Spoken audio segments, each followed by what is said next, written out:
ये कहानी है हमारे हीरो येथियन की, जिसके पास थी सिर्फ एक लो लेवल टैलेंट।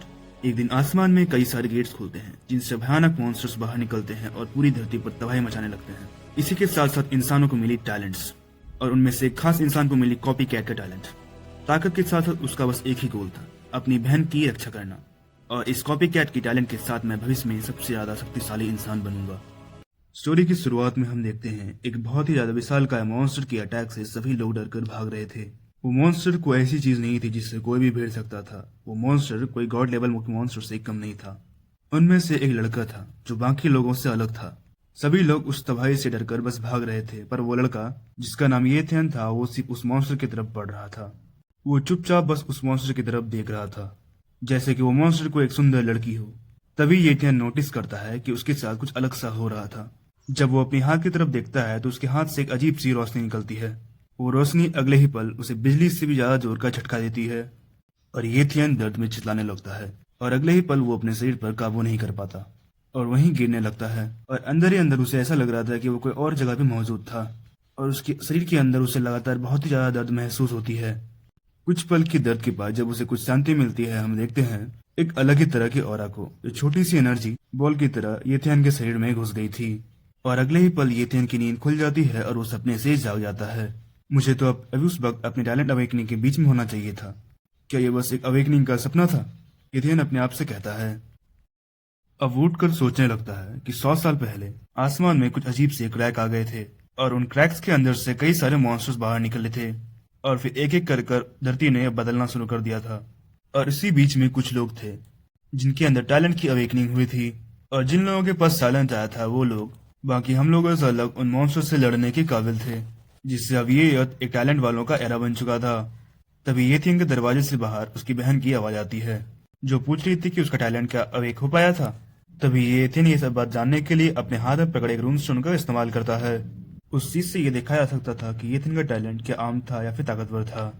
उस स्टोन को इस्तेमाल करने के बाद येथियन को पता चलता है वो अपने टैलेंट को अवेक तो कर पाया था, लेकिन एक वीक टैलेंट, जिसे देखकर वो परेशान हो जाता है और सोचने लगता है, मुझे एक कमजोर टैलेंट मिल गई है जिससे मैं वॉरियर नहीं बन पाऊंगा, और आखिर अब इस घटिया जिंदगी के साथ मैं अपनी बहन की रक्षा कैसे करूंगा। और इसी बात से वो एकदम परेशान था। और तभी उसकी सिस्टर यही पूछती है क्या वो अपने टैलेंट को जगा पाया, और वो सच में इस दिन के लिए बहुत ही ज्यादा एक्साइटेड थी। लेकिन ये तो नहीं चाहता था कि वो अपनी बहन को कोई चिंता में डाले, इसलिए वो उसे ज्यादा बातें नहीं बताकर बस उससे इतना कहता है, ये तुम्हें चिंता करने की बिल्कुल जरूरत नहीं है, क्योंकि मैं अब अवेकन हो चुका हूँ, और ये बात पक्की है कि तुम्हारा भाई एक माइटी वॉरियर बनेगा। और यू ये बात जानकर बहुत ही ज्यादा खुश होती है, और वो एक्साइटेड होकर बोलती है आज वो अपने भैया का फेवरेट खाना बनाएगी, जिसे खाकर उनकी खुशी डबल हो जाएगी। और जैसे ये यू जाने लगती है, येथन के सामने एक सिस्टम पॉपअप हो जाती है। इसे देखकर येथन एकदम शॉक्ड हो जाता है, क्योंकि उसने आज तक अपनी जिंदगी में नहीं सुना था किसी टैलेंट अवेकनर के साथ ऐसा भी होता है। तभी येयू पूछती है आखिर येथन क्या देख रहा है, और तभी येथन येयू के टैलेंट को देख पा रहा था और उसके अनअवेकन टैलेंट को भी देख पा रहा है, और जिस बात का मतलब उसे समझ नहीं आता आखिर ऐसा क्यों हो रहा है। और तभी येथन एकदम कंफ्यूज अपने हाथ को उठाकर उस सिस्टम पैनल को छूने की कोशिश करता है, लेकिन वो उसे छू नहीं पाता। और तभी सिस्टम पैनल चेंज होकर वो येथन को उसका ये टैलेंट दिखाने लगती है, जो कि वीक लेवल का था। और येथन को इस स्टेट में देखकर ये सोचती है क्या खुशी से कुछ ज्यादा ही पगला गया है मेरा भाई, और फिर वो उसका हाथ पकड़कर उससे फटाफट खाने के लिए ले जाने लगती है। तभी येयू के उसे छूते ही कुछ और चीजें पैनल पे आ जाती है। वो देख पाता है कि येयू के टैलेंट के पास एक कॉपी करने का सिस्टम अवेलेबल है, यानी अगर वो चाहे तो येयू के अनअवेकन टैलेंट को भी कॉपी कर सकता था। ये जानकर कि वो अब दूसरे के टैलेंट को कॉपी कर सकता है, येथियन को ताकतवर होने की कुछ उम्मीद मिली थी। लेकिन ये बात पक्की नहीं थी कि इस टैलेंट को कॉपी करना सिर्फ एक बार था या फिर वो बार बार कर पाएगा। थोड़े टाइम के बाद वो येयू का बनाया गया खाना मजे के साथ खाता है। उसने येयू के टैलेंट को कॉपी इसलिए नहीं किया क्योंकि उसे पता नहीं था कि येयू के टैलेंट को कॉपी करने के बाद उसके साथ क्या होगा। और येयू का टैलेंट काफी अच्छा लग रहा था, जो बहुत सारे दुश्मनों को हरा पाएगा। वो पहला एक्सपेरिमेंट येयू पर नहीं करना चाहता था। और फिर वो अपने गुजर गए मॉम डैड की तस्वीर की तरफ देखता है, और वो उनकी तरफ देखकर बोलता है कि मॉम डैड, अगर आप मुझे अभी देख सकते हैं तो आपको चिंता करने की जरूरत नहीं है। मैं आपसे वादा करता हूँ कि आज से मैं येयू का अच्छी तरीके से ध्यान रखूंगा।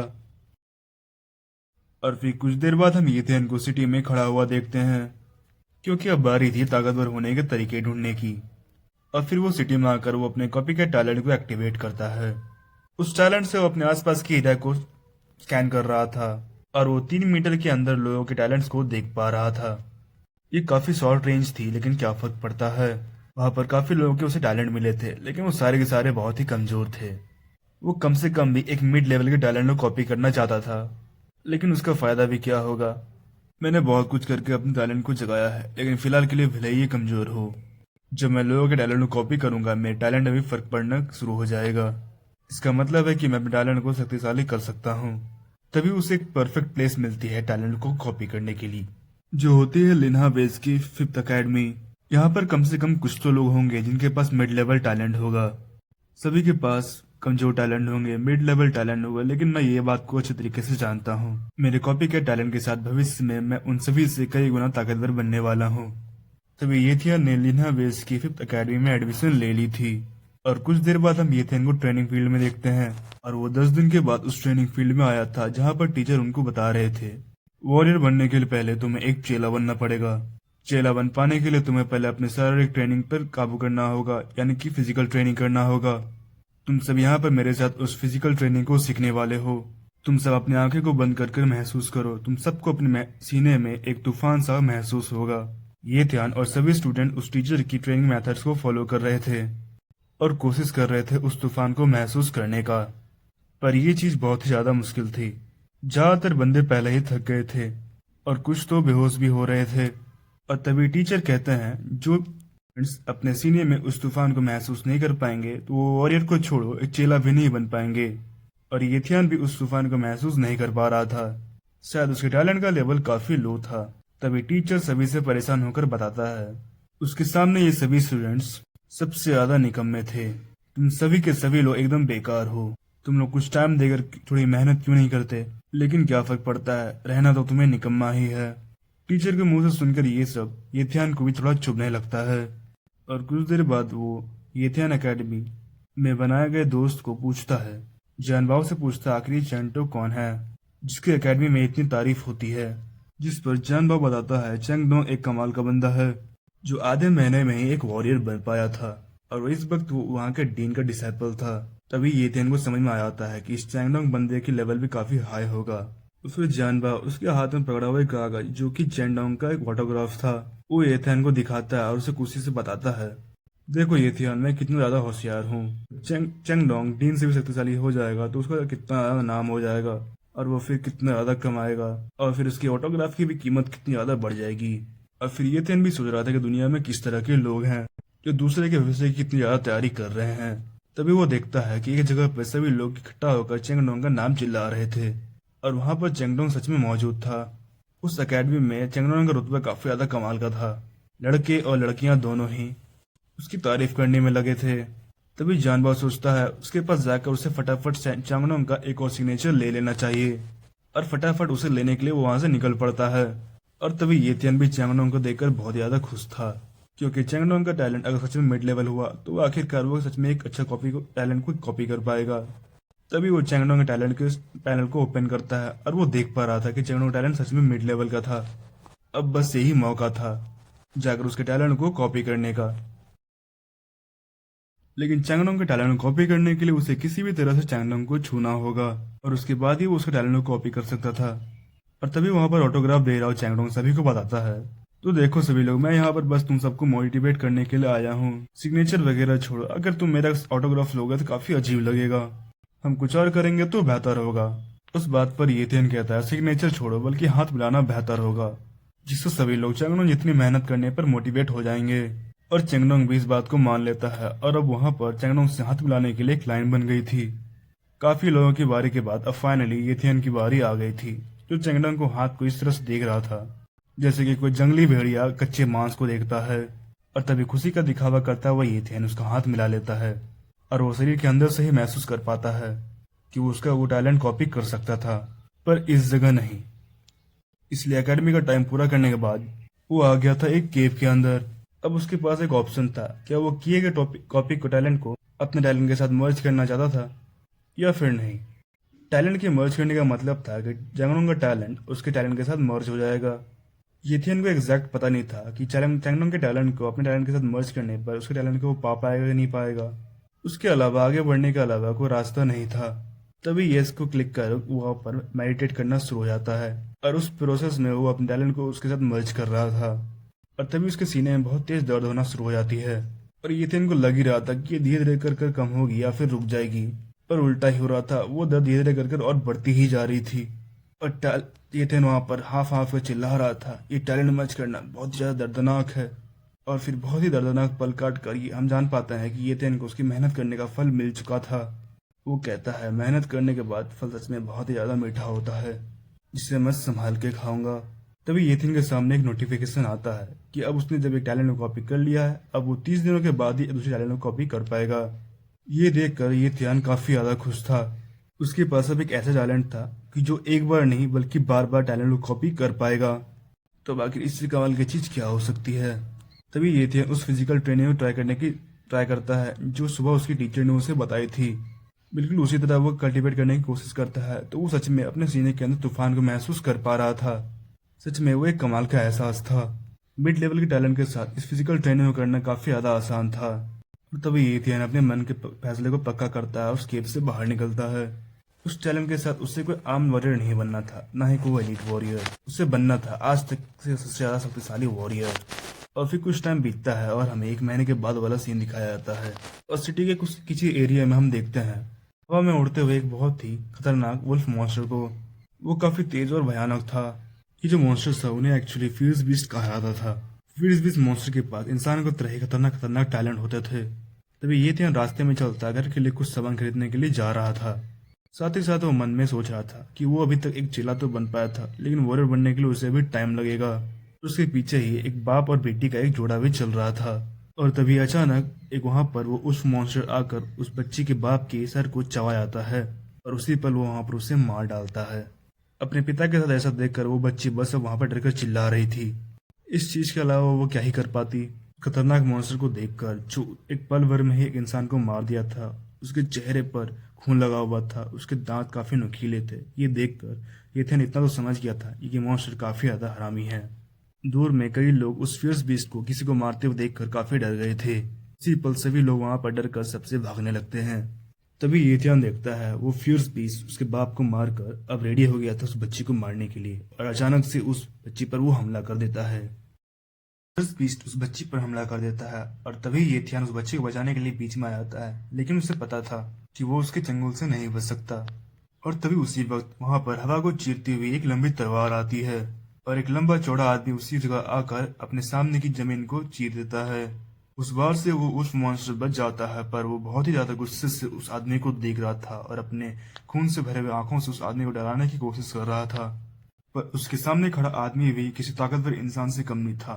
वो चिल्ला के बोलता है, मुझे माफ करना यहाँ पर लेट आने के लिए। लोग मुझे कैप्टन वुल्फ बुलाते हैं।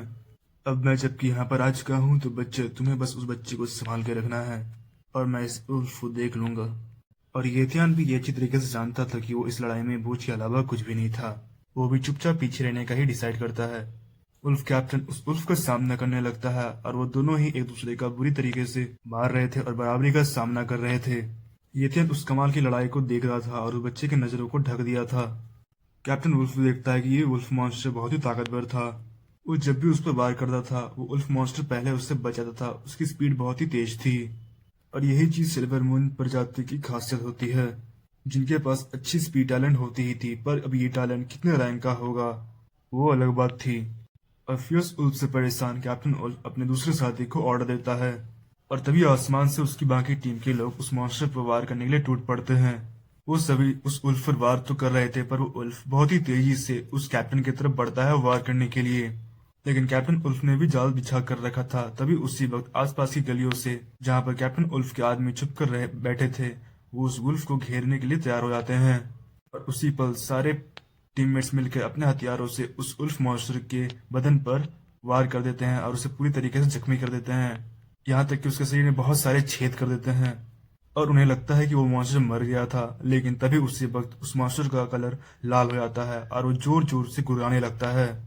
तभी कैप्टन सभी लोगों को उस मॉन्स्टर से पीछे होने को कहता है, क्योंकि वो मॉन्स्टर बर्स्टिंग ब्लड स्टेट में चला गया था और इस स्टेट में मॉन्स्टर की ताकत हद से ज्यादा बढ़ जाती है और वो पहले से कई गुना ज्यादा ताकतवर हो जाते हैं। और ये सिल्वर मॉन्स्टर पहले से कई गुना ज्यादा तेज हो गया है।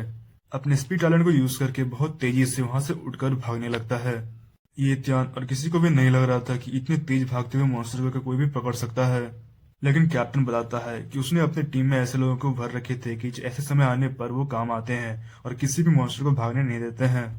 जिस डायरेक्शन वो फियर्स बीस्ट भाग रहा था उसी डायरेक्शन में कैप्टन की टीममेट खड़ी थी। वो आर्चर उसी डायरेक्शन में निशाना लगा के खड़ी थी और उसका निशाना इतना पक्का था, जिस पल वो बीस्ट फियर्स बीस्ट उसके सामने आया उसी पल उसका निशाना उस पर लग गया, जिससे एकदम घायल होकर वो मॉन्स्टर नीचे आकर गिर जाता है। और कुछ टाइम बाद वो आर्चर भी नीचे आ जाती है और उसके सभी टीममेट उसके इस खतरनाक निशाने की तारीफ कर रहे थे। और इतनी खतरनाक लड़ाई देखने के बाद भी येतियान का ध्यान उन लोगों पर नहीं था। उसके सामने तो उससे भी खास चीज मौजूद थी। उसके स्टेटस में वो देख पा रहा था कि वो स्फियर्स बीस्ट के स्पीड टैलेंट को कॉपी कर सकता है। तो वो नोविस टाइगर सच में बहुत ही कमाल का है, पर बात ये थी कि उस स्फियर्स बीस्ट को टैलेंट लेने के लिए उसे जाकर उस बीस्ट को छूना होगा। बाकी सबका ध्यान भटका हुआ था और ये ध्यान देख पाता है कि वो फ्यूज बीस्ट अभी भी जिंदा था और किसी तरह वो अपने पैरों पर वापस उठता है। और तभी कैप्टन भी चिल्लाता है कि सभी लोग सावधान हो जाओ, उस मॉन्स्टर से ना जाने कितनी चोटों के बाद भी वो अभी तक जिंदा है। और वो लड़ने के लिए सभी लोग रेडी हो जाते हैं। वो फ्यूज बीस्ट अभी बहुत ही कमजोर स्टेट में था, इसलिए वो भाग नहीं सकता। फटाफट मौका देकर जितनी जल्दी हो सके उतनी जल्दी उसे खत्म करना होगा। अब वो कैप्टन येथियन की तरफ देखकर चिल्लाता है, लड़के यहाँ से भाग जाओ उस बच्ची को लेकर, ये मॉन्स्टर बहुत ही खतरनाक है, ये कभी भी किसी पर भी हमला कर सकता है। पर येथियन का ध्यान उस टैलेंट पर था। वो इसी मौके पर देख के वो बहुत ही अपनी तेजी से रफ्तार से उस मॉन्स्टर की तरफ आगे बढ़ता है और पूरी जान लगाकर उस मॉन्स्टर को जाकर वो एक पंच दे मारता है। और इसी के सहारे वो उसे टैलेंट को कॉपी कर सकता था, लेकिन उसको ये चीज पूरी नहीं लग रही थी। वो यहाँ पर नहीं रुकता, वो उस मॉन्स्टर के ऊपर बैठ जाता है और उसे भागने देने से रोकता है। बार बार लगातार एकदम अपनी पूरी ताकत लगाकर उस मॉन्स्टर को वो मुक्के से मार रहा था। उसके टैलेंट और कॉपी होने की नोटिफिकेशन भी बार बार स्पैम हो रहे थे, लेकिन येथियन को इस बात से फर्क नहीं पड़ रहा था। उस मॉन्स्टर ने बेवजह उस बच्ची के बाप को मार दिया था। और तभी उसी वक्त कैप्टन येथियन का हाथ पकड़ के बताता है वो उस वक्त रुक सकता है क्योंकि मॉन्स्टर अब मर चुका है। और येथियन भी ये बात जानता था कि वो मॉन्स्टर बहुत ही कमजोर हालत में था, इसलिए वो आखिरी बार करके उसे मार पाया था। लेकिन उसे इस फालतू बातों से फर्क नहीं पड़ता था क्योंकि उसने उस बीस्ट टैलेंट को कॉपी कर लिया था। तभी कैप्टन अपने साथियों को बताता है कि सिल्वर मून में मॉन्स्टर की बॉडी को ले आने के लिए, क्योंकि उसका ब्लड बहुत ही प्रीशियस होता है। और उसी वक्त वो आर्चर उस बच्ची के पास जाकर उसे संभालती है और कैप्टन येथियन की हिम्मत से बहुत ज्यादा इम्प्रेस हुआ था। और वो लोग एक दूसरे को अलविदा कहते हैं और कैप्टन कहता है, फिलहाल के लिए तो मैं तुम्हें अलविदा कह रहा हूँ, लेकिन अगर फ्यूचर में तुम एक पावरफुल वॉरियर बन जाओगे तो तुम आकर मेरी गिल्ड को ज्वाइन कर सकते हो। इस बात पे येथियन भी खुशी खुशी हाँ करता है। लेकिन उसके गोल इससे भी कई गुना बड़े बड़े थे। येयू को अपनी शक्ल दिखाने से पहले वो फटाफट अपने चेहरे पर खून लगे हुए को साफ करता है, क्योंकि अगर येयू ने उसे ऐसी हालत में देख लिया तो एकदम से डर जाएगी। तभी येथियन वापस घर आ जाता है और देखता है किचन में येयू कहीं पर नहीं थी। और तभी वो उसे कमरे में जाकर देखता है कि येयू आराम से सो रही थी। और उससे ज्यादा जरूरी बात, उसे सपनों में भी अपने भाई की चिंता हो रही थी। और येथियन भी चाहता था येयू के चेहरे पे जो स्माइल है वो उसे हमेशा बरकरार रखे। और येथियन ने भी आज पहली बार अपने सामने एक फियर्स बीस्ट को देखा था।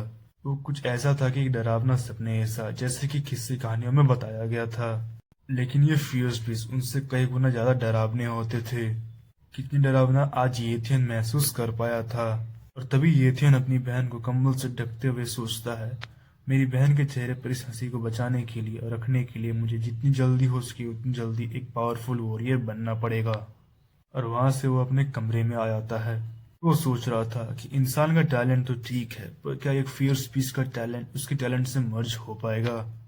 और ये जानने के लिए बस एक ही तरीका था जो येथियन जानता था, वो दर्द पहले से भी ज्यादा हो सकती है और ऐसा भी हो सकता है कि ये दर्द उसे मार दे।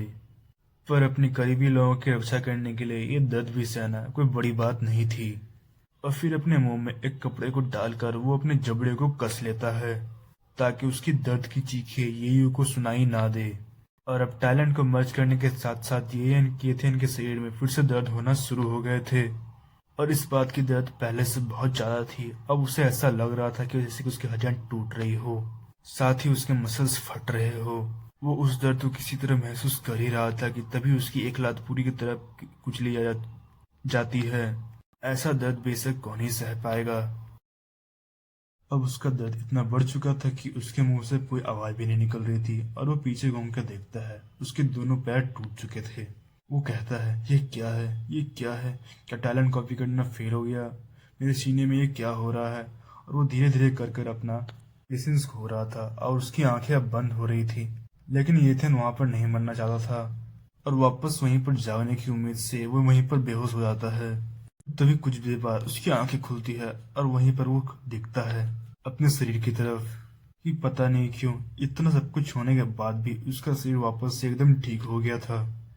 उसके टूटे हुए पैर भी एकदम ठीक हो गए थे और फिर वो खड़ा होकर हवा में जोर से एकदम लात मारता है और वो पाता है कि उसका शरीर बहुत ही तेज और काफी हल्का महसूस हो रहा था। अपनी खुशी को पक्का करने के लिए वो स्टेटस इवेंटर को ओपन करके देखता है कि उसके पास अब दो टैलेंट है और वो सच में एक मॉन्स्टर की टैलेंट को भी कॉपी करने में सफल हो गया था। फिफ्थ एकेडमी के जंगल के एरिया में हम एथेन को देखते हैं उसके स्पीड टैलेंट को इस्तेमाल करते हुए। वो जंगल में अपने स्पीड टैलेंट के साथ इतनी तेज छलांगे मार रहा था कि वो छलांग के अलावा उड़ना ऐसा दिख रहा था। वो अपने इस टैलेंट से बहुत ही ज्यादा खुश था और वो तभी एक खतरनाक वाली सुपर हीरो लैंडिंग करता है। और इस बात से उसे रियलाइजेशन होता है कि उसके स्पीड टैलेंट के साथ साथ उसकी ताकत में भी काफी ज्यादा फर्क पड़ा था। क्योंकि शायद जब कोई चीज तेज होती है तो साथ साथ उसकी ताकत भी बढ़ जाती है। एकदम तेजी से अपने पूरे बॉडी में एकदम बिजली को निकालता हुआ आगे बढ़ रहा था और कहता है, सच में सिल्वर मून की स्पीड बहुत ही कमाल की है और ऐसे टैलेंट तो सच में भविष्य में बहुत ज्यादा काम आने वाले हैं। जो आप लोगों को पता ही होगा फ्यूचर में ये कितना ज्यादा पावरफुल वॉरियर मिलने वाला है। कुछ देर बाद येथन बैठकर फिर से कल्टीवेशन करने लगता है। उसकी स्पीड अब वॉरियर लेवल की हो गई थी लेकिन ओवरऑल ताकत अभी भी बहुत ही ज्यादा कमजोर थी। अगर वो किसी तरह से अपनी कल्टीवेशन की स्पीड को बढ़ा पाता तो सच में उसका प्रोग्रेस बहुत ही ज्यादा तेज हो जाता। तभी वहां पर येथन के जोर की आवाजें लगाता हुआ जियान बापी वहां पर आ जाता है। ये ध्यान, मैं तुम्हें कब से ढूंढ रहा हूँ। मैंने अकेडमी में देखा पर तुम वहां नहीं थे और यहाँ पर तुम अकेले अकेले ही ट्रेनिंग कर रहे हो। और जियान एथन के प्रोग्रेस को देखकर बोलता है, तुमने कमाल कर दिया, अब तो तुम चेले लेवल के बन गए हो। और तभी जियान एथन से अपनी ताकत को बढ़ाने का तरीका ढूंढता है और वो पूछ रहा था कि तुमने इतनी जल्दी अपनी ताकत को कैसे बढ़ा लिया। और वो फिर बोलता है कि मेरे पास एक अपनी ताकत बढ़ाने का तरीका है। लेकिन येथियान को नहीं लग रहा था कि उसके पास भी ऐसा कोई तरीका हो सकता है। और फिर जैन बाब पूछता है, क्या येथियान तुमने कभी फ्यूज बीज से खून को पिया है? और अगर तुम्हें नहीं पता तो फ्यूज बीज का ब्लड पीकर तुम्हारा प्रोग्रेस बहुत ही तेज हो जाता है। इसलिए तो मैं तुमसे ज्यादा जल्दी इम्प्रूव हो पाया क्योंकि मैंने फ्यूज बीज से खून पिया था। येथियान ने तो ये पहली बार सुना था कि फ्यूज बीज का ब्लड ये कर सकता है। और अगर ये बात उसे पहले पता होती तो वो सिल्वर मून के ब्लड को दबा दबा के पीता। उसने अपनी जिंदगी के इतने खास मौके को गवा दिया था। और तभी जानबा येथियान को बताता है कि उसके पास एक तरीका है फ्यूज बीच के ब्लड को पाने का। और येथियान भी ये बात को जाना चाहता था तो जानबा फटाफट बताता है, सेवन बीच की अथॉरिटी ने सिटी के वाइल्ड लाइफ एरिया को खोल दिया था और वे फिफ्थ अकेडमी के सिर्फ ट्रायल सीखने के लिए। और उस ट्रायल को जीतने का इनाम था उस फ्यूज बीच का खून। तभी येथियान पूछता है उस वाइल्ड एरिया का लेवल कितना होगा। और जानबा बोलता है वो एरिया कम लेवल का है लेकिन वहाँ के ज्यादातर बीस्ट को मार दिया गया है। और ऐसा सुनने में आया है कि वहाँ पर सिर्फ एक ही फेयर्स भी जिंदा बचा था और वो भी एक सैवज बीस्ट जिसका लेवल नॉर्मल फेयर्स बीस्ट से कम होता है। येथियन भी उस ब्लड को पाने का मौका नहीं गंवाना चाहता था क्योंकि उसका प्रोग्रेस वैसे भी बहुत स्लो चल रहा था। तभी जानवर बताता है, मैंने कहा ना ये मौका बहुत ही अच्छा है इसलिए तुम मेरी टीम को ज्वाइन करो और हम मिलकर उस फेयर्स से खून को जीतेंगे। येथियान के चेहरे को देखकर जानवर को साफ साफ लग रहा था कि येथियान उसकी टीम को नहीं ज्वाइन करने वाला है। इस पे उदास होता है वो। जानवर बोलता है, येथियान तुम ऐसा चेहरा क्यों बना रहे हो? मैंने आकर ये इतनी अच्छी बात बताई क्योंकि तुम मेरे पक्के दोस्त हो। और येथियान बहाना बनाता है कि इस बार थोड़ा मुश्किल है पर अगली बार वो पक्का उसकी टीम को ज्वाइन करेगा। और इस बात से जानवर थोड़ा सैड हो गया था क्योंकि उसे लगता था कि येथियान उसका पक्का यार है और आज उस येथियान ने उसकी टीम ना चुनकर उसे एक धोखा दे दिया था। और तभी जानवर येथियान को बताता है, अगर शायद तुम मेरी टीम में ना रहो या ना रहो फिर भी मैं तुम्हारा पक्का दोस्त रहूंगा। इस बात को मानकर येथियान भी सोच रहा था एक टीम में काम करना काफी आसान होता है पर मेरी टीम में से किसी को पता चल गया तो भविष्य में काफी ज्यादा मुश्किलें आ सकती है। मुझे किसी तरह खुद से ही इस फियर्स बीस्ट के ब्लड को पाकर वॉरियर स्टेट में फटाफट आना होगा। फिर हम देखते हैं 1 महीने बाद फिफ्थ एकेडमी में ईथन का टीचर उसे कुछ बता रहा था। तुम इस ट्रायल को ज्वाइन करना चाहते हो, जबकि तुम्हें इस ट्रायल का नोटिस भी नहीं मिला था। आखिर इस इन्फॉर्मेशन को बाहर किसने लाने दिया? इस बात पे ईथन टीचर को बताता है, जबकि मैं अब वॉरियर बन चुका हूँ, मेरे पास हक है अब इस टूर्नामेंट में साइन करने का। इस बात पे मुस्कुराते हुए टीचर बोलता है, मैं सोच रहा था कि मैं तुम्हें कुछ और देर जिंदगी जीने दूंगा। किससे पता था कि तुम जैसे कुछ मूर्ख लोग हैं जो पहले आगे ही मरना चाहते हैं। तभी वो टीचर एक कॉन्ट्रैक्ट को येथन के मुंह पे दे मारता है। फिर येथन देखता है कि वो कॉन्ट्रैक्ट एक लाइफ और डेथ कॉन्ट्रैक्ट था, जिसमें साफ लिखा हुआ था अगर येथन इस ट्रायल में ज्वाइन करता है तो वो मारा जाएगा, और इस चीज में एकेडमी का कोई भी कसूर नहीं होगा। और टीचर चाय पीते हुए देखता है और बोलता है, अगर तुम मरना चाहते हो तो इस कॉन्ट्रैक्ट पर साइन करके जाना, और अगर तुम्हारे अंदर दम नहीं है इस कॉन्ट्रैक्ट को साइन करने का तो मेरा टाइम बर्बाद मत करो और यहाँ से दफा हो जाओ। पर येथन ऐसा नहीं था, वो खुशी खुशी इस कॉन्ट्रैक्ट को साइन करता है और वहां से हंसते हंसते आ जाता है, जैसे कि किसी के प्रॉपर्टी पर साइन करके आया है। तभी वो टीचर अंदर में बाहर की ओर देखते हुए सोच रहा था, इन बच्चों को लगता है ये ट्रायल इन गरीबों की मदद करने के लिए बनाया गया है, पर किसे पता है कि इस ट्रायल का एक्चुअली कुछ और ही गोल था। और फिर हम घर में देखते हैं यूयू को अपनी नींद से जागते हुए, और उठते हुए सबसे पहले जाके देखती है कि उसका भैया यहीं पर है या फिर चला गया है। वो किचन में देखती है, उसका भैया कहीं पर नहीं था। और फिर वो टेबल पे देखती है जहाँ पर येथन ने उसके लिए पहले खाने बना के चला गया था, और वो एक लेटर छुपके गया था जिसमें लिखा हुआ था एकेडमी में 3 दिन के लिए कुछ एक्टिविटीज हो रही है, इसलिए वो 3 दिन घर से बाहर रहेगा। और तब तक के लिए यूयू को अपना खुद का ध्यान रखना था, और यूयू बस मन में यही सोचती है कि उसका बैग किसी खतरे की ओर ना बढ़े।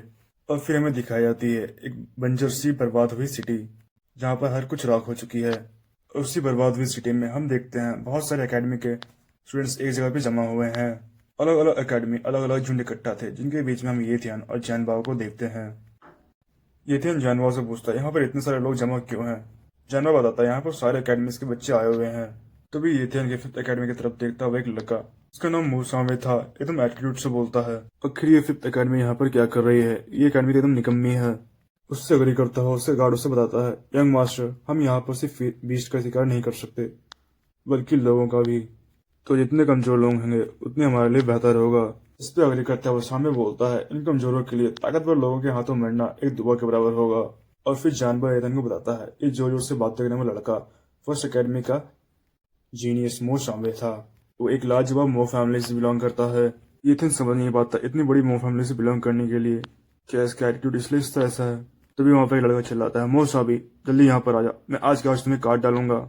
उसकी बात का जवाब देता हुआ मो सामी बोलता है, निकम्मे इंसान, क्या आज तुम फिर यहाँ पर मुझसे हारने के लाए हो? यहाँ पर उन दोनों की दुश्मनी को देखकर ये ध्यान जानवर से पूछता है, अब यहाँ पर ये दूसरा बंदा कौन है जो सीधे सीधे जाकर मो सामी को धमकी दे रहा था? जानवर बताता है, ये बंदा सेकेंड एकेडमी का ली यू सिंह है, वहाँ का जीनियस, जो एक बार मो साबे से हार गया था। उन सब बच्चों को देखकर टीचर भी बोल रहा था, एक और सन की बच्चा, ये सब कितने ज्यादा सिरदर्द है, आखिर इस दुनिया में इतने सन के लोग क्यों भरे हुए हैं? उस बात पे येथन कुछ कहना चाहता था लेकिन कुछ नहीं बोला, और फिर चिल्ला के बोलता है, लिसन ग्योन, मैं तुम्हें पूरा सपोर्ट करता हूँ, तुम इस बार जीत सकते हो। लिसन ग्योन भी सोच रहा था आखिर ये बंदा कौन है जो बिल्कुल मोसामे से नहीं डरा, जो उसे इतना सपोर्ट कर रहा था। खैर ये बात अच्छी है कि मुझे सपोर्ट कर रहा है, पर मुझे थोड़ी थोड़ी अब शर्म भी आ रही है। और तभी एक अनाउंसमेंट होती है, ट्रायल के बाहर लड़ना मना है, जो भी लोग भी लड़ेंगे यहाँ पर उसे ट्रायल से बाहर कर दिया जाएगा। और तभी लिसन ये सुन के बोलता है, बाहर तो उसे छोड़ रहा है, पर वो अगर अंदर उसे मिल गया तो वहीं पर उसे काट डालेगा। इसे सुनकर मौसम भी बोलता है, कुत्ते भौंकना तो बहुत जानते हैं, लेकिन देखते हैं दरवाजा खोलने के बाद कौन किसे काटता है। तो ली सिंगन येथन के पास आकर उससे पूछता है, तुम्हारा नाम क्या है? येथन खुशी खुशी उसे अपना नाम बताता है। ली सिंगन को येथन अच्छा बंदा लगा था, और येथन उसे बताता है मैं फिफ्थ अकेडमी से हूँ। जहाँ पर ली सिंगन येथन से बात कर रहा था, येथन का ध्यान था उसकी स्टेटस विंडो पे, जहाँ पर वो देख पा रहा था ली सिंगन का नाइफ टैलेंट मीडियम का था, यानी कि मिड लेवल। और उसे पाने के लिए वो अपना हाथ उसकी तरफ बढ़ाता है और उससे बोलता है, ली सिंह, तुम्हें इस ट्रायल में किसी भी तरह मारकर वो सामी को हराना है और उसे दिखाना है कि असली बॉस कौन है। और ल्यूसिन भी उस बात को अच्छा मानकर और एक तारीफ मानकर खुशी खुशी येथन से अपना हाथ मिला लेता है, जबकि येथन यहाँ पर बस उसे टैलेंट कॉपी करके ताकतवर होना चाहता था। और अब टैलेंट कॉपी करने के बाद ट्रायल के शुरू होने का भी समय आ गया था। दरवाजा खुलते हुए पहले बताया जाता है कि अंदर एंटर करने वाली पहला अकेडमी फर्स्ट अकेडमी होगी। और दरवाजा खुलते ही फर्स्ट एकेडमी के सभी बच्चे एकदम तेजी से अंदर भाग जाते हैं, जिसमें मोसामी भी शामिल था अपने गार्ड के साथ। उसे लगता था कि इस पूरी जगह पे वो सबसे ज्यादा शक्तिशाली है, तो उसके अलावा यहाँ पर कोई नहीं जीत सकता। अब येथन के पास खड़ा जैनो बताता है अब उसे फटाफट अपनी टीम के पास जाना होगा, क्योंकि अब उसके अंदर जाने का टाइम आने वाला है। और फिर ली यून सिंह बताता है कि पहला एक फर्स्ट अकेडमी जाएगी, फिर उसकी दूसरी सेकंड अकेडमी जाएगी और अंत में जाएगी फिफ्थ अकेडमी। और दुनिया में ऐसा ही होता है, कमजोरों को सबसे ज्यादा मेहनत करना पड़ता है। और फिर वो येथन को बाय करता हुआ अपनी टीम के पास चला जाता है। और येथन जानता था उसे फिफ्थ अकेडमी के अंदर जाने का टाइम अभी आने में लेट होगा और उसे अंदर में उसके टैलेंट के साथ मर्ज करने का शायद ही मौका मिलेगा। और वो फटाफट जंगल के डायरेक्शन में भागने लगता है और वो जंगल में एक सुनसान इलाके को देखकर वहां पर खड़ा था और वो चेक करता है कि उसके आसपास कोई मौजूद तो नहीं है और अपने स्टेटस विंडो को ओपन करता है। और वो जानता था इस बार मर्ज करने के साथ साथ उसे भयंकर दर्द होने वाला था, लेकिन फिर भी उसके पास कोई और ऑप्शन नहीं था। मर्ज को स्टार्ट करने के बाद वो सोच रहा था ये दर्द बहुत ही भयंकर है, लेकिन धीरे धीरे करके मुझे इसकी आदत हो रही है और ऐसे ही दर्द को सह सह कर मुझे लगातार बाकी लोगों से बहुत ज्यादा ताकतवर बनना है।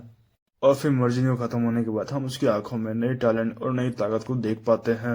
अब वो अपना नई ताकत को आजमाता हुआ अपने नाइफ को पकड़कर अपनी नई टैलेंट को आजमाता हुआ अपने दोनों हाथों से अपने स्वॉर्ड को पकड़कर वार करता है। और उसकी नई टैलेंट इतनी तेज हो गई थी कि उसके सामने जितनी भी चीजें थी सब कट जाती है और वो सारे पेड़ों को आसानी से ही काट पा रहा था। जिथियन की ताकत बहुत ही ज्यादा बढ़ चुकी थी। अब वहां से वो बढ़ने लगता है ट्रायल एरिना की तरफ और वहां पर पहुंचकर कुछ टाइम में उनकी फिफ्थ अकेडमी की बारी आ जाती है और फिफ्थ अकेडमी के सारे स्टूडेंट्स फटाफट ट्रायल एरिया के अंदर एंटर कर देते हैं। और अब अंदर एंटर करने के बाद येथन यहाँ वहां ढूंढ रहा था शिकार करने के लिए सैवेज बीस्ट को, जिन्हें मारकर ही तो वो असली रिवॉर्ड हासिल कर पाएगा। तभी उसे अपने आसपास कुछ हलचल महसूस होती है और हम पीछे देखते हैं उसके पीछे एक बड़ा सा स्नेक सैवेज बीस्ट को। उस स्नेक मॉन्स्टर का इरादा था येथन को यहाँ पर मारने का, लेकिन येथन अपना तलवार निकालते ही जैसे उस स्नेक मॉन्स्टर से वार करने वाला था येथन एकदम हवा में उछल के एक ही स्प्लाश में मॉन्स्टर को काट डालता है। और उस मॉन्स्टर को मारने के बाद वो उसकी आंख वगैरह को निकाल लेता है, जो कि उसके पॉइंट्स की तरफ गिनी जाएगी। वो चीज उसके प्रूफ होगा जिससे पता चलेगा कि उसने उस मॉन्स्टर को मारा है। इस सैवेज बीस्ट उसे बहुत ही कमजोर लगा था, लेकिन ट्रायल के हिसाब से जो जितनी सैवेज बीस्ट को मारेगा उसकी उतनी ऊंची रैंक होगी और जो भी फर्स्ट रैंक आएगा उसे मिड टायर का फियर्स बीस्ट का ब्लड दिया जाएगा और रैंक जितनी कम होगी रिवॉर्ड भी उतना ही बेकार होगा। और ईथन को समझ में आता उसे कई सारे सैवेज बीस्ट को मारना होगा। और उसके बाद वो इधर उधर बिल्डिंग को उछलता कूदता अपने आसपास ढूंढ रहा था, तभी उसे कहीं से काफी तेज चिल्लाने की आवाज आती है। जैसे उसे वो आवाज सुनाई देती है जो कि उसे काफी जानी पहचानी लग रही थी। और वो एक बिल्डिंग पे खड़ा कर देखता है एक उल्फ का झुंड एक बंदे का शिकार करने के लिए उसे घेर रहे थे। जब येथन ध्यान से देखता है तो वो पाता है वो बंदा और कोई नहीं उसी का दोस्त जानबाव था। वो डर के मारे चला आ रहा था। मुझे माफ कर दो, मेरे करीब मत आओ, मेरी भी शादी भी नहीं हुई है, मुझे बच्चे वगैरह कर लेने दो। और मैं उससे पहले मरना नहीं चाहता। तभी वो मॉन्स्टर उस पर कूद पड़ते हैं, लेकिन इससे पहले कि वो वुल्फ उसे मार पाता येथन हवा में उछल के एकदम तीर से निशाना लगा के उस वुल्फ को मार देता है। और जानबा यह देख पाता है कि उसकी मदद करने के लिए यहाँ पर कोई आ चुका है। और तभी येथन छलांग लगाकर एकदम जोर कर उसके सामने लैंडिंग करता है। और येथन पूछता है क्या मैं इन सभी को मारकर क्या मैं इनके पॉइंट ले सकता हूँ। और जानबा उसे बोलता है यहाँ से जल्दी तुम भाग जाओ, तुम इन सारे उस मनुष्य की बराबरी नहीं कर सकते और मुझे बचाने का चक्कर में तुम खुद भी मारे जाओगे। और येथन भागता तो है लेकिन अपने स्पीड चलाने का इस्तेमाल करते हुए एकदम तेजी से उन मॉन्स्टर्स को मारने के लिए। और अब वो उन उल्फ मॉन्स्टर के बीच में आ गया था। वो उल्फ मॉन्स्टर भी उन्हें नोटिस करते हैं और अपने स्पीड का इस्तेमाल करके येथन को मारने की कोशिश करते हैं। लेकिन येथन के पास सिर्फ एक ही टैलेंट नहीं था। वो अपने तलवार निकालता है, अपने नए टैलेंट को एक्टिवेट करके तेजी से उन सारे उल्फ को काट डालता है। और इतनी खतरनाक वन साइड लड़ाई को देखकर जानबा भी येथन की ताकत को देखकर हैरान हो जाता है। जानबा सोचता है इतनी ज्यादा ताकत, आखिर क्या ये मेरा दोस्त येथन है, ये इतना जल्दी इतना ताकतवर कैसे हो गया। उन मॉन्स्टर को मारने के बाद येथन उनकी दांतों को इकट्ठा करने लगता है जिनसे उनका उसका पॉइंट गिना जाएगा। और फिर वो जानवर से पूछता है क्या इन सभी पार्ट्स को वो ले सकता है और जानवर उसे हाँ कर देता है क्योंकि इन मॉन्स्टर को येथन नहीं मारा था। वहां से आगे बढ़ता येथन जानवर से पूछता है क्या वहां से वो आगे बढ़ने वाला था, जिस बात पे जानवर मना करता है क्योंकि वो पहले हार मान चुका था क्योंकि इस बार का ट्रायल पहले से ज्यादा खतरनाक है। उसे तो बस खुश रहना था, ये था किसी तरह से वो बच पाया। और साथ ही साथ उसके सभी टीममेट पहले से इतनी घायल हो चुके थे, उन्हें किसी तरह यहाँ से फटाफट वहां से ले आना पड़ेगा।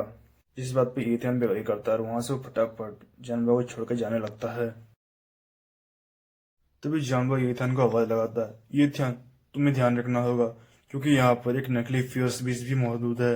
नकली फ्यूस बीस्ट का मतलब फ्यूस बीस्ट और सैवेज बीस्ट के बीच का था। क्योंकि सबसे कमजोर सैवेज बीस्ट होते हैं, उसके बाद नकली फ्यूज बीस्ट, फिर उसके बाद फियर्स बीस्ट। मैंने सुना है फर्स्ट एकेडमी कब से एक 20 साल नकली फियर्स बीस्ट से लड़ रही है और वो फियर्स बीस्ट बहुत ही ताकतवर है और उसे मारने का पूरे 500 पॉइंट्स है। और ये 500 पॉइंट्स सुनकर ये थे का चेहरे पर एक बहुत बड़ी मुस्कान आ गई थी, क्योंकि अगर उसे ये 500 पॉइंट्स मिल गया तो पक्का ही इस ट्रायल में वो जीत जाएगा। तभी वो जानवर को जोर जोर से हिलाकर उससे उस फ्यूज बीस्ट का पता पूछने लगता है और जानवर जैसे उसे बताया जाता है वो फटाफट अपने स्पीड टैलेंट को एक्टिवेट करके वहां से निकलने लगता है। वो एक्साइटेड और खुशी से कह रहा था, ये 500 पॉइंट्स कुछ भी कर मेरे ही होने वाले हैं।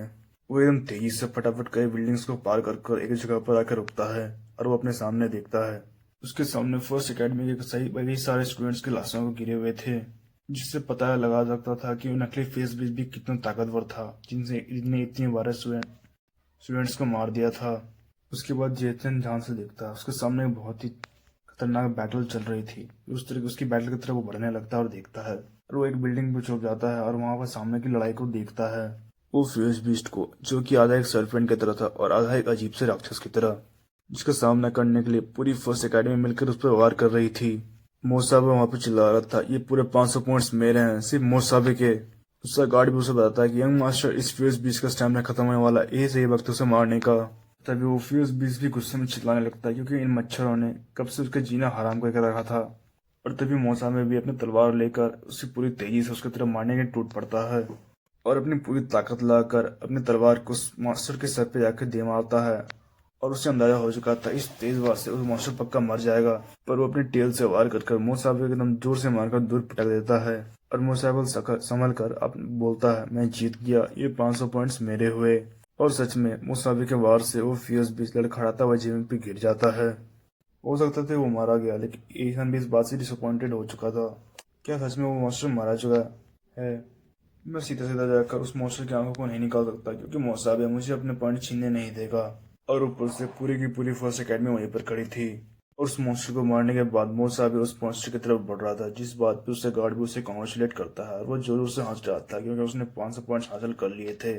और वो बोलता, इस ट्रायल में पहला मैं आऊंगा, क्योंकि मैं मोसाबे हूँ। और तभी उस नकली फ्यूज बीस्ट को अचानक से होश आ जाती है और अब उसका ऑरा अचानक से पर्पल जैसा हो गया था, क्योंकि अब वो आ चुका था ब्लड बस्ट स्टेट में और वो पहले से बहुत ज्यादा ताकतवर हो चुका था। और वो बार कर अपने आसपास के लोगों का हवा उड़ाकर फेंक देता है और वो एकदम तेजी से वहां से भागने लगता है।